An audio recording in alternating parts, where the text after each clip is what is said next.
L'exposition Ligne de vie est consacrée à l'art contemporain des Autochtones de l'Australie.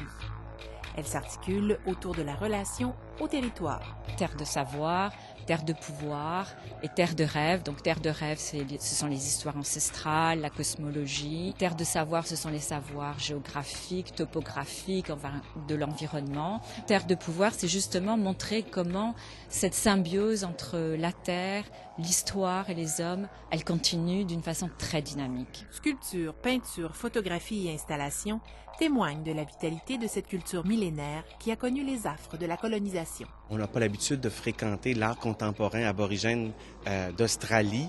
Il ne faut pas avoir peur de ça. Ce sont des œuvres absolument magnifiques qui nous parlent des territoires, qui nous parlent des légendes de ce pays-là. Les œuvres, superbes, sont très diversifiées.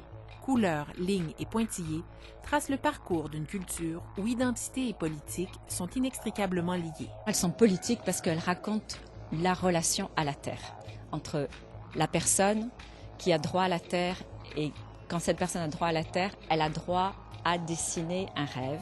Aujourd'hui, elle est politique dans les revendications à la terre, mais aussi elle est politique dans le sens que les Autochtones d'Australie ne veulent pas être mis dans une boîte, donc ils veulent s'exprimer. Les Autochtones d'Australie créent pour survivre à leur histoire, pour être libres d'exister, tout simplement. Ligne de vie est présentée au Musée de la Civilisation jusqu'au 5 septembre 2016. Ici Anne-Josée Cameron, Radio-Canada, Québec.